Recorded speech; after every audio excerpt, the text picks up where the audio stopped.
শতাব্দী আলো রান্নাঘরে তোমাদের স্বাগত। আজ আমি নিয়ে এসেছি ঘরোয়া পদ্ধতিতে মুচমুচে পাঁপড়ের রেসিপি। আর এই জন্য আমি প্রথমে একটা ছোট বাটিতে নিয়ে নিয়েছি 1 বাটি বেসন। আর হ্যাঁ, মনে রাখবেন বেসনটা যেন এখানে খুব ভালো কোয়ালিটির বেসন হয়। আর বেসনের 4 ভাগের 1 ভাগ নিয়ে নিয়েছি ময়দা। এরপর আমি এখানে দিয়ে দিব কালো গোলমরিচের গুঁড়ো। আপনারা চাইলে এখানে সাদা গোলমরিচের গুঁড়ো দিতে পারেন। আর এখানে গোলমরিচ দেওয়ার পরে আমি দিয়ে দিব কয়েকটা জিরে। এই জিরেগুলো আমি একটু হাতে কষলে দিয়েছি। জিরেগুলো আমি দিয়ে দিলাম। জিরে দেওয়ার পরে আমি দিয়ে দিব কয়েকটা কালো জিরে। কালো জিরে দেওয়ার পরে আমি দিয়ে দিব স্বাদ মতো লবণ। আপনারা আপনাদের পরিমাণ মতো দিয়ে দিবেন। এরপর আমি এগুলো খুব ভালো করে মেখে নিব, যাতে সব কিছু একভাবে সুন্দর করে মেখে নেওয়া হয়। এরপর দিয়ে দিব বেকিং পাউডার।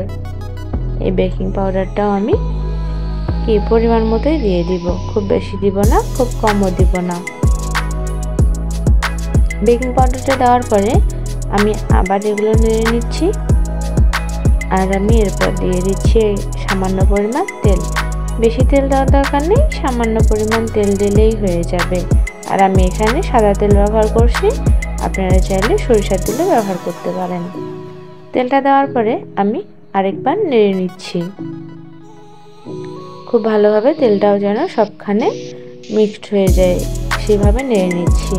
আর ওই বাটি দিয়ে আমি নিয়ে নিয়েছি জল। জলটা এখন আমি অল্প অল্প করে এগুলোতে দিব আর একটু একটু করে নাড়তে থাকবো। এভাবে জল দিয়ে একটা ডো তৈরি করতে হবে। ডোটা তৈরি করে নিব একটু একটু জল দিয়ে, একবারে কিন্তু জল দিতে যাবেন না, নইলে বেশি হয়ে যেতে পারে। দেখুন আমি একটু একটু জল দিয়ে ডোটা তৈরি করে নিয়েছি। এই তো আমার ডোটা তৈরি হয়ে গেছে। আর এই পর্যায়ে আমি ঢেকে দিব। ঢেকে দিয়ে রেখে দিব 10 মিনিটের মতো, তাতে ডোটা আর একটু মসৃণ হবে।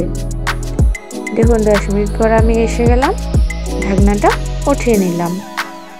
আরও একটু বেশি নরম হয়ে গেছে। দেখুন আমি তুলে দেখাচ্ছি। এরপর আমি একটা বেলুনিতে নিয়ে নিয়েছি, নিয়ে লম্বা একটা লাঠির মতো করে আমি শেপ দিয়ে নিচ্ছি। দেখুন চতুর্দিকে সমান করে নেবেন। আর এরপরে আমি লেচি কেটে নেব। আর এই লেচিগুলো কেটে নেওয়ার উদ্দেশ্য হচ্ছে পাঁপড়গুলো বানাতে সুবিধা হবে। আমি এইভাবে ছোট ছোট করে লেচি কেটে নিচ্ছি। প্রথমে আমি ছোড়ার সাহায্যে কাটতে শুরু করছিলাম, কিন্তু এখন মনে হচ্ছে হাত দিয়েই আমার সহজ হবে, তাই আমি ছোড়া বাদ দিয়ে এরপরে হাত দিয়েই লেচিগুলো সমান ভাগে ভাগ করে নিলাম। নেওয়ার পরে আমি এটা হচ্ছে পলিথিনের উপরে বেলে নিচ্ছি। প্রথমে একটা পলিথিন দিয়েছি, তারপরে লেচির ডোটা দিয়েছি, তারপরে আরেকটা পলিথিন দিয়েছি। আর পলিথিনের গায়ে কিন্তু অবশ্যই তেল মেখে নিতে হবে একটু, তাহলে হবে কি পাঁপড়টা উঠানোর সময় আটকে যাবে না। দেখেছেন কত সুন্দরভাবে উপরে পলিথিনটা উঠে গেল। আর এরপর আমি পাঁপড়টা উঠিয়ে নিচ্ছি। দেখুন পাঁপড়টা ওঠাতে আমার একটুখানি সমস্যা হয়েছিল প্রথমে, এই জন্য আমি একটু ভারী দিয়ে দিয়েছিলাম। আর সুন্দর করে পাঁপড়টা উঠে গেল। আবারও দেখুন আমি আবার উপরে হচ্ছে একটা পলিথিন দিলাম, বেলুনির উপরে একটা পলিথিন দিয়েছি, তারপর লেচি দিয়েছি, তারপর আরেকটা পলিথিন দিয়েছি। এরপরে এইভাবে আমি বেলে নিচ্ছি। দেখুন আর পাঁপড়টা যতটা সম্ভব কিন্তু বেলে নিতে হবে পাতলা করে, তাতে পাঁপড়টা ভালো আসবে। এই দেখুন আবার আমি পাঁপড়টা উঠিয়ে নিচ্ছি।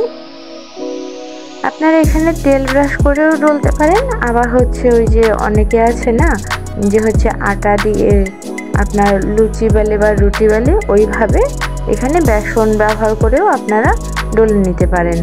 আমি লাস্টের কয়েকটা হচ্ছে বেসন দিয়েও ডলে নিয়েছিলাম এভাবে।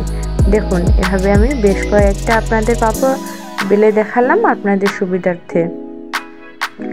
আর আমার এখানে 1 কাপ ওই যে বেসনে 8টা 10টার মতো পাঁপড় হয়েছে, তাই আমি বড় পলিথিনে শুকাতে দেইনি, আমার হাতের কাছে যে খাঁচি ছিল, এই যে ভাত ঢাকা দেওয়া বা শাক ধোয়া যে খাঁচি ছিল, সেই খাঁচিতেই আমি রোদে শুকিয়ে নিয়েছি। আর দেখুন আমার রোদে শুকানো হয়ে গেছে পাঁপড়টা। এরপর আমি কড়াইতে তেল বসিয়ে দিয়ে পাঁপড়টা ভেজে নিচ্ছি। কত সহজ রেসিপি বলুন তো। আর পাঁপড়টা দেখুন কি সুন্দর ফুলতেছে। আর এটা খেতেও কিন্তু খুবই সুন্দর হয়েছিল। আপনাদের বললাম না, ভালো বেসন নেবেন, ভালো বেসন নিলে দেখবেন যে খেতে খুব টেস্টি হয়। আর এটা ঘরের তৈরি বলে বাইরের পাঁপড়গুলো থেকে অবশ্যই তো স্বাস্থ্যকর। আপনারা একবার হলেও এভাবে ট্রাই করে দেখবেন, দেখবেন খেতে ভীষণ ভালো লাগবে। এভাবে আমি পাঁপড়গুলো ভেজে নেব। আর এখন পাঁপড়ের দামও কিন্তু অনেকটাই বেশি আগের থেকে। আগে তো 2 টাকা করে একটা, এখন হচ্ছে 5 টাকা থেকে এখন হচ্ছে 60 টাকা এক পিস পাঁপড় লেগে গেছে। ওইভাবে কিনে না খেয়ে বাড়িতে এক বাটি বেসন দিয়েই মানে খুব তাড়াতাড়ি এইভাবে পাঁপড়টা বানিয়ে ফেলতে পারেন আপনারা। আমি ভেজে নিচ্ছি। পাঁপড়গুলো ভেজে নেওয়ার পরে আপনাদের ফাইনাল লুক এখন দেখাবো। দেখুন, আর আপনাদের ভাজতে ভাজতে বলি, যদি আমার এই পাঁপড়ের রেসিপিটা ভালো লেগে থাকে আমার চ্যানেলটি অবশ্যই সাবস্ক্রাইব করবেন আর লাইক কমেন্ট শেয়ার করতে ভুলবেন না। আমি ভেজে নেওয়ার পরে পাঁপড়গুলো সাজিয়ে রেখেছি, দেখুন তো কত সুন্দর হয়েছে।